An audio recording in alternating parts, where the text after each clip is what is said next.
Täna oli 28 kraadi sooja ja ma otsustasin süüa ainult puuvilju. Mitte otsustasin, aga mu keha tahtis midagi mahlast ja magusat. Ma sõin kiivit hommikul enne jooksmist, lõunaks ma sõin arbuusi ja papaiat, avokaadot ja nüüd ma proovisin õhtusöögiks ka avokaadot süüa, mis oli väga maitsev, aga ma tundsin, et nii, nüüd tahaks natuke kiudaineid ka. Ja kuigi kellaaeg on selline, et ma tavapäraselt ei sööks, aga kuna see oli natuke tavapäratu menüüga päev, siis nüüd ma hakkan õhtul tegema tatra krõpse põhimõtteliselt. Ma panen selle jaoks siia mingi 4 kuhjaga supilusikatäit tatrajahu, mis on selline hästi mõnus peen tatrajahu. See tähendab siis, et gluteenivaba ja see tatrajahu tähendab, et on gluteenivaba. Ja ma panen siia vett. Vett peaks panema nii palju, et see oleks umbes hapukoore paksune. Ja siis mul on väike vispel, väike kodu, väike vispel. Tegelikult see on lapse vispel laste komplektist. Aga selliseid väikseid asju ma sellega teen. Ja lihtsalt jahu ja vesi segunevad selle vispeliga hästi. Ja siin ma panen juurde natuke soola. Kunagi, kui ma hakkasin seda tegema, siis ma kippusin seda üle soolama, sellepärast, et tegelikult ta läheb ahju. Ja ahjus aurustub see vesi välja ja siis ta tuli mõnikord liiga soolane, nii et olen nüüd ettevaatlikum. Ja siis ma lisan siia kas giid või oliiviõli. Ja nagu sa nägid, siis päris uhkelt, ma ei tea, 6 sekundit külmpressi, esimese külmpressi oliiviõli. See on selline tume roheline kuld, nagu oliiviõli kohta öeldakse. Jah, seda võib kuumutada, ma panin ahju praegu 180 kraadi peale. Oliiviõli võib kuumutada kuni 210 kraadi ja sellest täiesti piisab isegi kuni friteerimiseni välja. Kuna see on just värske oliiviõli või küllaltki värske jaanuarist, siis jaanuaris pressitud, detsembris korjatud, siis ta on veel selline mõrkjam ja selline naksavam kurgus, mis tähendab, et ta kannatab veel rohkem kuumust kui näiteks hilissügisena oliiviõli. Ma mõtlen, et kui ta on nagu 10 kuud seisnud oliiviõli.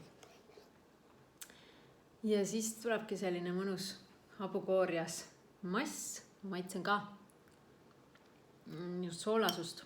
Ma ei tea, äkki ma julgen natuke juurde panna. Sest kui on nagu liiga mage, siis on ka liiga mage lugu, on ju. Ja ma söön neid krõpse täitsa niisama isegi, aga nad sobivad muidugi hummusega või pestoga. Mul on alati külmkapis hiliskevadel karulaugu pestot, see säilib ka hästi, päris pikalt. Ja siis ma valan selle lihtsalt ahjuplaadile, mis on siis paberiga kaetud. Kui palju mul vett kulus, natuke üle poole klaasi tõenäoliselt, aga pigem vaata seda konsistentsi järgi, et ta sul ei jääks nagu päts siia ahjuplaadile, või siis paberile, vaid et ta ikkagi vajuks laiali. Umbes selline pannkoogi taina konsistents. Siis ma natuke veel ajan seda laiali õhkeseks, ühtlaseks ja lõpuks panen peale, kui ma soovin, siis seemneid. Näiteks mul on päevalilleseemned ja kõrvitsaseemned ja neid ma siis panen siia peale. Minu meelest teeb see vaheldusrikkamaks. Kõrvitsaseemneid ja päevalilleseemneid me peaksime niikuinii igapäevaselt sööma. Pigem siis mitte kuumutatuna, aga kindlasti midagi head säilib ka siis, kui ta on kuumutatud. ja siis neid krõpse saab pärast kohe süüa või külmana süüa, kaasa võtta piknikule, matkale ja külalised söövad selle alati ära ja tegelikult tavaliselt me midagi kuskile kaasa võtmiseks nagu ei jäägi, sest et kas ma ise söön selle plaaditäie paari korraga ära või siis need, kes sõbrannad lihtsalt külas käivad, need näksivad seda minuga kaasa ja ongi otsas. See on siis päevalilleseemned või need kõrvitsaseemned, öko, šmeko ja päevalilleseemned.